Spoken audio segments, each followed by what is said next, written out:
Saturday I got to have a little movie marathon, and I was very stoked for it. Hell So yeah.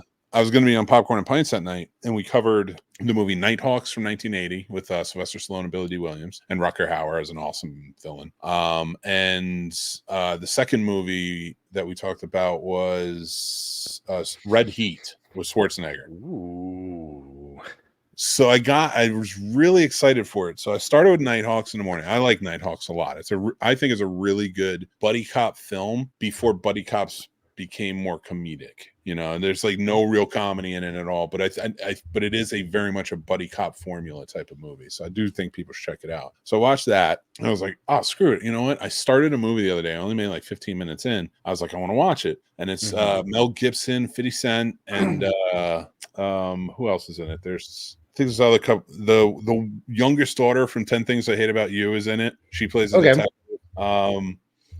There's another guy in it who plays a cop and everything. Okay, it's called it's called Boneyard, right? It's based on the West Mesa murders, which I guess was murders. Like women were getting murdered, and I'm not laughing about that, but I'm like, and they found like this yard of bones, but I'm like, why can't I figure out what the word means? But I only talk for a living. So yeah, so I'm watching this movie. Mel Gibson's in it, and he plays a profiler who's going to help this small, or not small, it's Albuquerque Police Department, with the chief of police played by 50 Cent. And like, I can't remember what shows he was from. I think he was from John from Cincinnati, but I cannot remember. And nobody else remembers that show, so I don't like. Nobody was watching HBO at that time when John from Cincinnati came out in like 2006.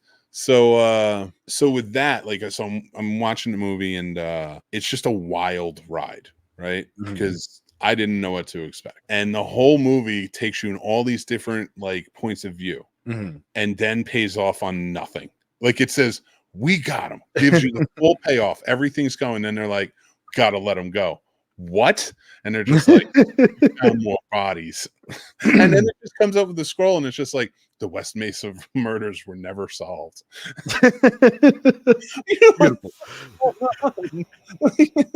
So I'm like, so I watched that. I say give it a chance, whatever, see what people think about it. But it was pretty bonkers to me. But I always enjoy Mel Gibson, so I don't care.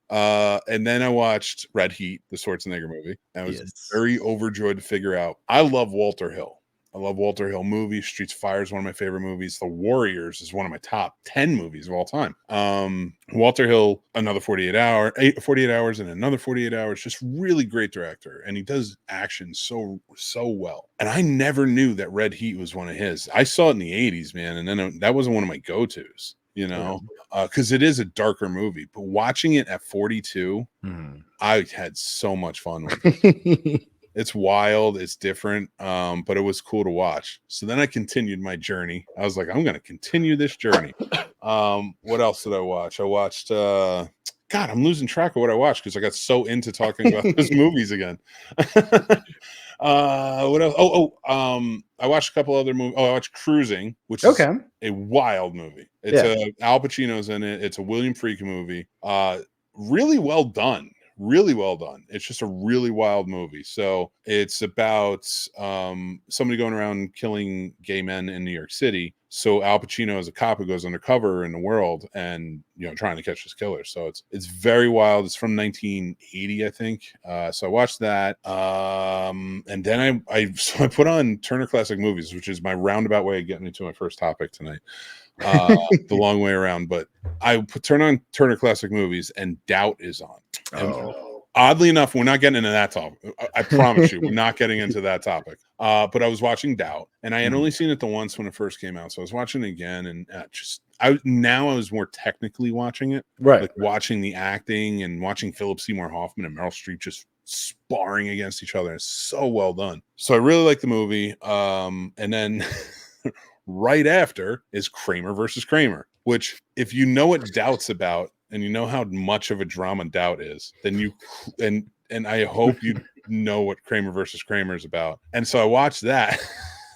And again, like, it gave me, I watched it from more of a technical side because I would have bawled my eyes out the whole time watching that movie. But it was just a really fun time to do it. But bringing me to my point,